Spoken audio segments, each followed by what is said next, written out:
Good evening everyone, कैसे हैं आप सब लोग। मैं कराऊंगा आपको सीडीपी के कुछ एमसीक्यू। तो सीडीपी के कुछ एमसीक्यू नहीं, आज 35 एमसीक्यू हैं। क्लास बनेगी थोड़ी सी बड़ी, तो आखिरी तक देखना, और जो आखिरी तक टिकाना, मेरी गारंटी है कि 90% मार्क्स उसके पक्का आएंगे सीडीपी के अंदर। ठीक है, क्योंकि क्वेश्चन ही इतने ज़बरदस्त हैं। देखो, मनोविज्ञान की प्रथम प्रयोगशाला की स्थापना किसने की थी? विलियम बुंट। अब एक क्वेश्चन इस तरीके से पूछा जाता है, प्रायोगिक मनोविज्ञान के जनक कौन है? तो वो भी कौन है? विलियम बुंट। क्वेश्चन ऐसे आता है कि विलियम बुंट ने प्रयोगशाला कब खोली थी? तो 1879। क्वेश्चन ऐसे भी आया है कि कहाँ खोली थी? तो लिपजिंग। ये सारी एक एक चीज रटी रहनी चाहिए। और कहाँ, कौन सा विद्यालय कौन सा था? कार्ल मार्क्स विद्यालय। ठीक है, इसे याद करना। और ये लिपजिंग है कहाँ पे? जर्मनी में। ठीक है, तो एक भी फैक्ट नहीं छोड़ सकते। एक क्वेश्चन ये रहा, दूसरा यहाँ से बनेगा, तीसरा यहाँ से बनेगा, चौथा और कार्ल मार्क्स भी पूछा गया, और छठवां यहाँ से बनेगा। ठीक है, और बनाने वाला यहाँ से भी बना देगा, क्योंकि विलियम बुंट कौन है? संरचनावाद के जनक। ठीक है, इस चीज को याद रख लेना। ठीक है, नेक्स्ट क्वेश्चन। नेक्स्ट, अधिगमकर्ता व्यक्तिक विभिन्नताएं प्रदर्शित करता है। हर एक अधिगमकर्ता में भिन्न भिन्न व्यक्तिक विभिन्नताएं होती हैं, तो शिक्षक को क्या करना चाहिए? कठोर अनुशासन की बात करें, तुरंत काट दो। अधिगम की समान गति पर बल देना चाहिए। जब व्यक्तिक विभिन्नताएं, दो बच्चे अलग अलग हैं, तो समान गति कैसे रख लोगे? परीक्षाओं की संख्या कभी नहीं बढ़ाते हम, ये तो तुरंत काट देना, दोनों ऑप्शन दिखे तो। समान गति दिख जाए तुरंत काट देना। हमें क्या देने? विविध अनुभव देने। ये विविध आ जाए, अनुभव आ जाए, ये सब क्या है? बहुत ही ज़्यादा पॉजिटिव वर्ड्स हैं, इनकी ओर ध्यान देना है। ठीक है, आंसर क्या हो जाएगा? सी। समझ में आता हो ना मेरा तरीका? तो प्लीज़ शेयर करना वीडियो को। बहुत ही लंबी वीडियो लाया हूँ आज, मतलब ज़्यादा क्वेश्चन लाया हूँ। जैसे कि आप लोग कहते हो ना सर, अच्छी और ज़्यादा क्वेश्चन कराओ। छात्रों में सीखने की योग्यता किस बात पर निर्भर करती है? किस समाज से आते हैं, संस्कृति से आते हैं, परिवार से? ये होती है व्यक्तिगत भिन्नता। अभी देखो, एक बच्चा होगा तो वो इस वीडियो को पूरी देखेगा। क्या देखेगा? पूरी देखेगा। एक बच्चा होगा कि 10 क्वेश्चन देखेगा, फिर छोड़ के चला जाएगा, फिर और किसी चैनल पे चला जाएगा। एक चीज़ याद रखना, एक ही चैनल पर टिक के देखो, चाहे मेरे पे देखो, चाहे कहीं देखो, जिसको जो पसंद आ रहा है ना टीचर, उसी को फॉलो करो कंटिन्यू, पक्का तुम्हें फायदा मिलेगा। तो देखो, एक बच्चा है बहुत जल्दी याद कर लेता है, एक बच्चा देर में याद कर लेता है। तो इस सीखने की योग्यता किस पर निर्भर करती है? व्यक्तिगत भिन्नता पर। ठीक है, नेक्स्ट देखो, विकास की गति किसकी? विकास की बात कर रहा है। विकास कभी खत्म नहीं होता, कैसे चलता है? जीवन पर्यंत। इस चीज को याद रखना। किंतु विकास की गति एक दूसरे में तो भिन्न होती है, किंतु यह किसका अनुगमन करती है? विकास की गति, आपका विकास मेरी विकास से अलग अलग हो सकता है, मगर ये किस चीज को फॉलो करती है? तो ये क्रमबद्ध और व्यवस्थित होता है। कैसा होता है? क्रमबद्ध और व्यवस्थित होता है। ठीक है, कभी भी अव्यवस्थित नहीं होता विकास। ऐसे नहीं कि आज आप 6 साल के हो और कल ही आपकी दाढ़ी मूछ निकले आए, ऐसा नहीं हो सकता। आज बच्चे का जन्म हुआ है, ऐसा नहीं हो सकता कल वो दौड़ने लग जाए। तो क्या है? व्यवस्थित है, क्रम से होगा हर चीज़। ऐसा नहीं हो सकता कि आज बच्चे के दूध के दांत नहीं निकले और कल उसके वैसे जो मेन दांत निकले आए। ठीक है, और दूध के दांत का फॉर्मूला क्या होता है? 2102। ऐसे ही बता दिया है, याद रखना चाहो तो रख लेना। और जो हमारे हमेशा वाले दांत आते हैं ना, उसका फॉर्मूला होता है 2123।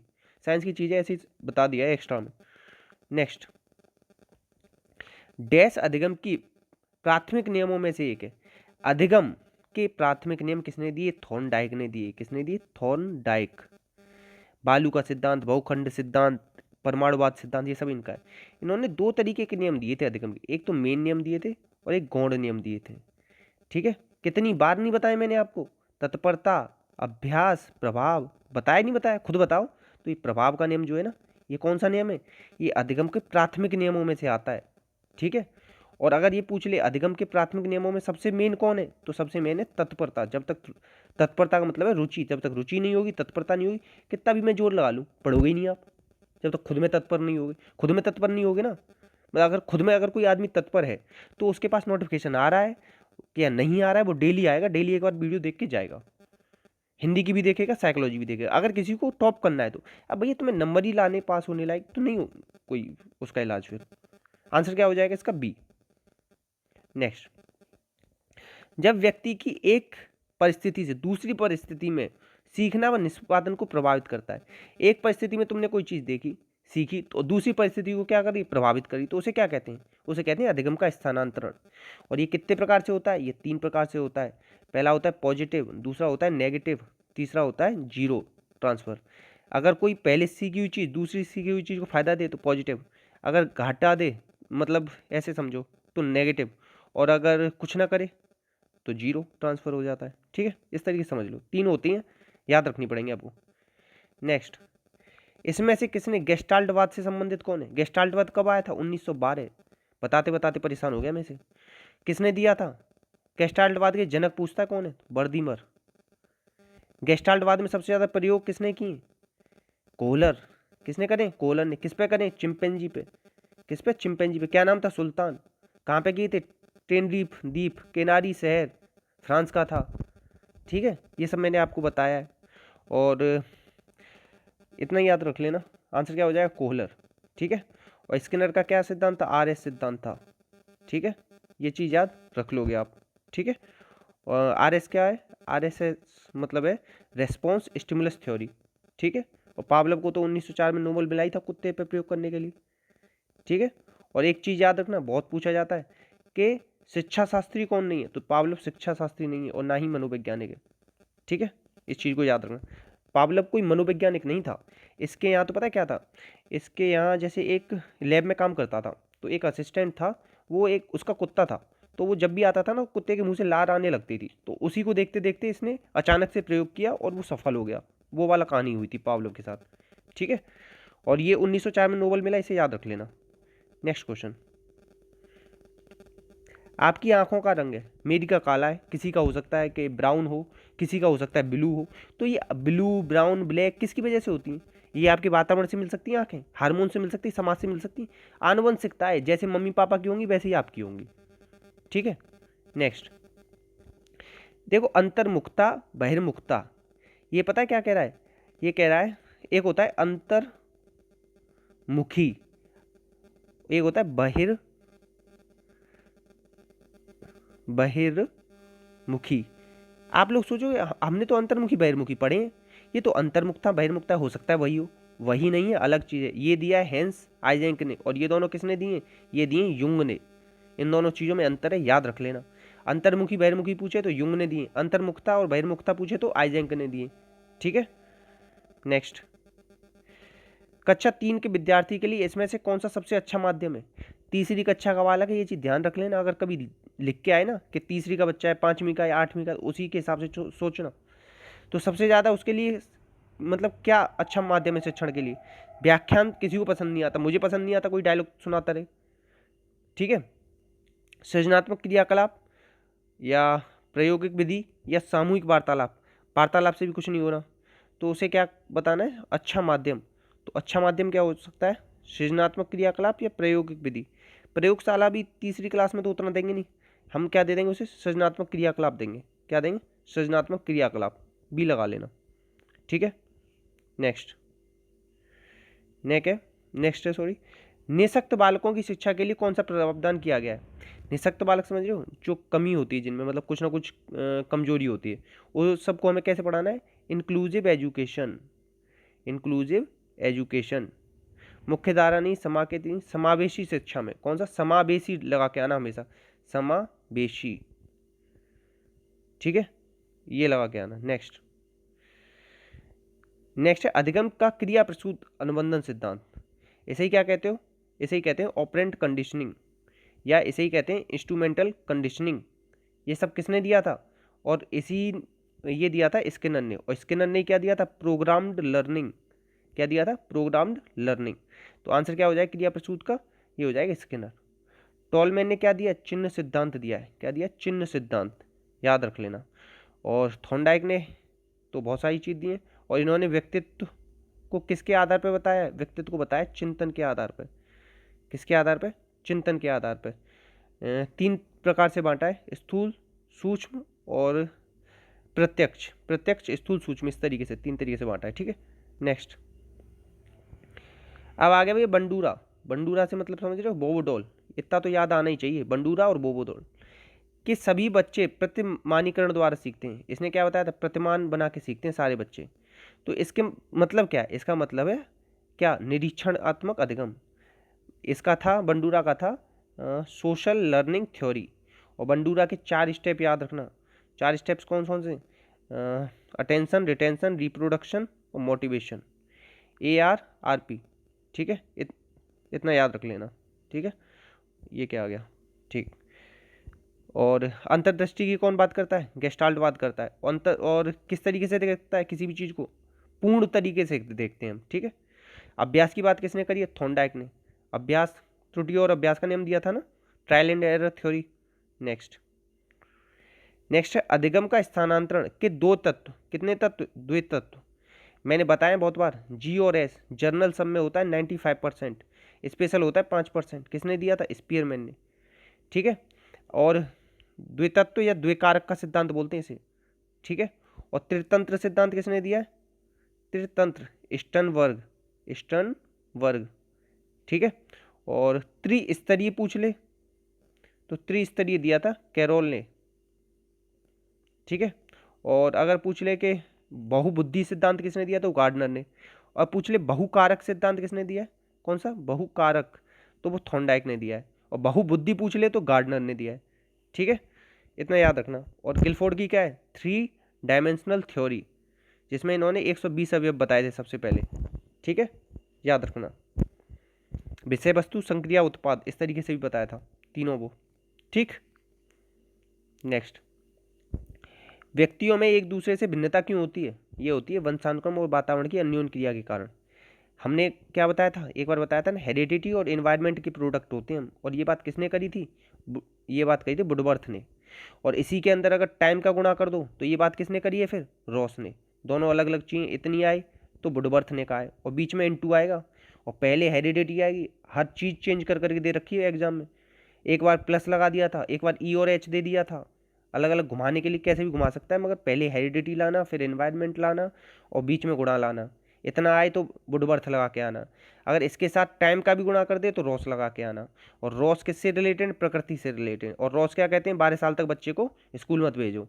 ठीक है। नेक्स्ट, बच्चे का सामाजिकरण कहाँ से बच्चे के सामाजिकरण में परिवार की भूमिका कैसी रहती है?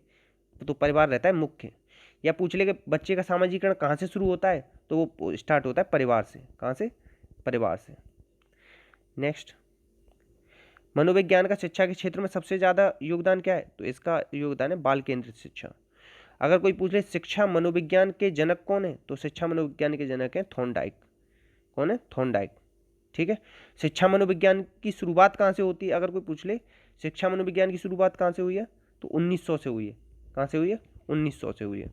अभी जो मनोविज्ञान चल रहा है तो किसका विज्ञान है? वो व्यवहार का विज्ञान है। किसका है? व्यवहार का विज्ञान चल रहा है। ठीक है। नेक्स्ट, मनोविज्ञान का क्षेत्र है। मनोविज्ञान में कहाँ से कहाँ तक की पढ़ाई करते हैं, मतलब या देखते हैं? तो ये देखते हैं हम कहाँ से कहाँ तक?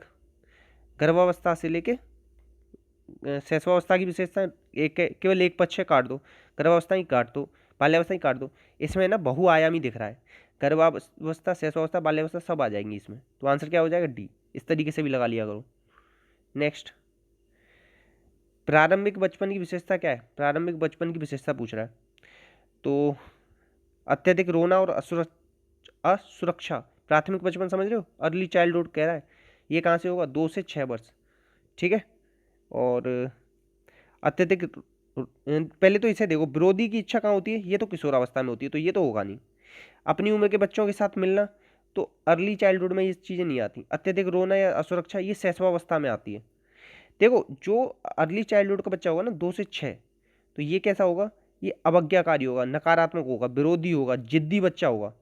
बच्चे बहुत ज़्यादा जिद्दी होते हैं कब? 2 से 6 साल की उम्र में। तो आंसर क्या हो जाएगा इसका? डी। ठीक है। और ये चेक किए हुए आंसर है, वेरीफाई किए हुए 4-4, 5-5 बार। तो इस पर शक मत करना बिल्कुल। अगर किसी में डाउट होगा ना तो मैं खुद बता दूंगा। आंसर क्या हो जाएगा? डी। नेक्स्ट, किशोर डैश का अनुभव कर सकते हैं। किशोर कैसा अनुभव कर सकते हैं? तो किशोर अनुभव कर सकते हैं सेल्फ एक्चुअलाइजेशन का। ये तो मैस्लो की थ्योरी में आता है। और ये कब आता है? बुढ़ापे में जाके आता है। तो बुढ़ापे में 50 साल के पास, तो ये तो होगा नहीं। बचपन में किए गए पापों का डर का, या जीवन के बारे में संतुष्टि का। तो बच्चों को क्या होती है? ये भी हटा दो। अपने बारे में चिंता और चिंता का, किसका अनुभव कर सकते हैं? वो चिंता का अनुभव कर सकते हैं। ठीक है, नेक्स्ट क्वेश्चन, मानव विकास क्या है? मानव विकास मैंने बताया है मात्रात्मक और गुणात्मक दोनों होता है। अगर यहीं पे कह देता वृद्धि क्या है, क्या कह देता वृद्धि क्या है, तो वृद्धि केवल मात्रात्मक है।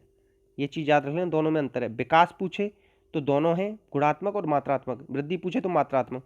वृद्धि 18 साल पे जाके रुक जाती है, ये भी याद रखना।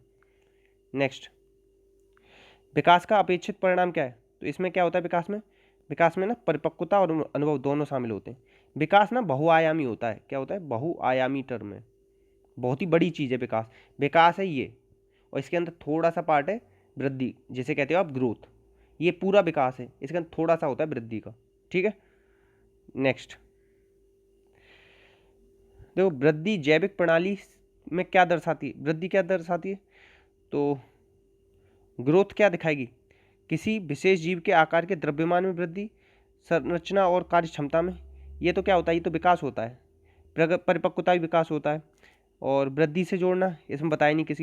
किसी विशेष जीव के आकार द्रव्यमान में वृद्धि, द्रव्यमान मतलब समझ रहे हो, वजन में वृद्धि। तो वृद्धि में क्या आप नाप सकते हो ना वृद्धि कितनी हो रही है। ठीक है, तौल सकते हो उसे।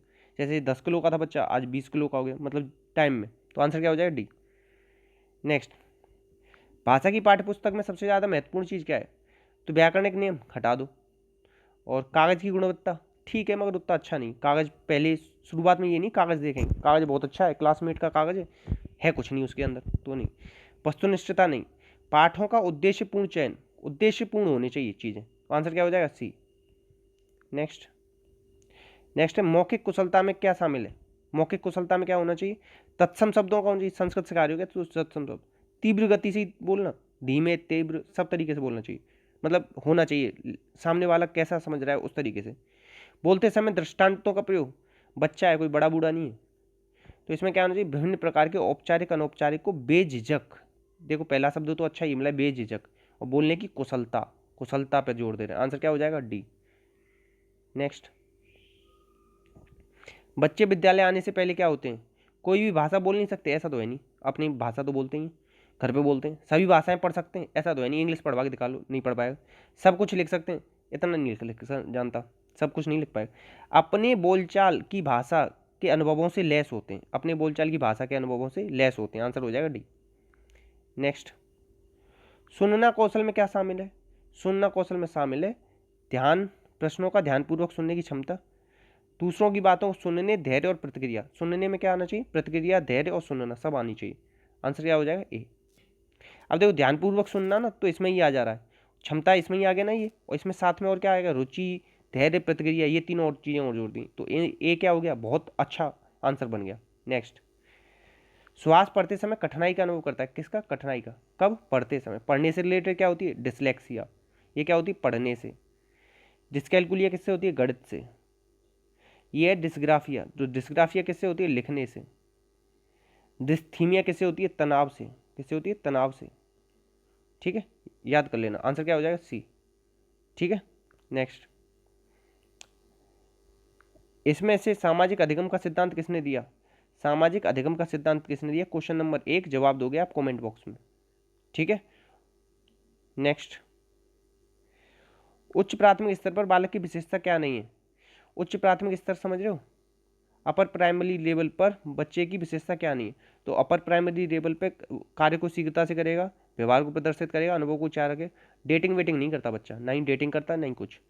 मतलब ऐसा थोड़ी ना कि जो उसकी प्रेमिका हो उसे लेके जाए कहीं घुमाए। उच्च प्राथमिक 6, 7, 8 के बच्चे ऐसा थोड़ी ना काम करेंगे। ठीक है, नेक्स्ट, एक बालक जिसकी आयु 15 वर्ष है, IQ का फॉर्मूला लगाना पड़ेगा, क्या है? MA/CA। क्या दे रहा है? एक बालक जिसकी आयु गुणा 100 और होता है इसका, और तो आयु दे रखी है 15 वर्ष, और मानसिक आयु दे रखी है 18 वर्ष। गुणा कर दो 100 से, 3 6 18, 5 15, 5 से 20 बार जाता है, तो 20 छक्के 120 आ जाएगा। आंसर क्या आ जाएगा? 120। जो 90 से 110 तक क्या होता है बच्चा? ये होता है कौन सा? एवरेज। तो ये हो गया अबव एवरेज बच्चा हो गया। कौन सा हो गया? Above average. ये भी पूछ सकता है। और जीनियस कहाँ आता है? जीनियस आता है 140, और ये बहुत ज़्यादा पूछा जाता है 50 से 70 वाला, इसे कहते हैं आप मोरोन या माइल्ड। ठीक है, नेक्स्ट, चिंतन की दृष्टि से सबसे श्रेष्ठ क्या है? चिंतन की दृष्टि से सबसे श्रेष्ठ है तार्किक चिंतन, तर्क दे सको किसी चीज का, वो चिंतन करना चाहिए। नेक्स्ट, व्यक्तिगत भिन्नता को समझने के लिए सबसे पहला प्रयास किसने किया था? आपके गाल जो है ना और मेरे गाल दोनों अलग अलग हैं, क्योंकि हम दोनों में क्या है, व्यक्तिगत भिन्नता है। क्वेश्चन नंबर 15 जवाब हो गया डी। ऐसे याद किया मैंने, मेरी ट्रिक है ये, बाकी आप जो चाहो वैसे कर लेना। नेक्स्ट, इसमें से किसने विकास के चरणों से जुड़े सिद्धांत प्रस्तुत नहीं किए?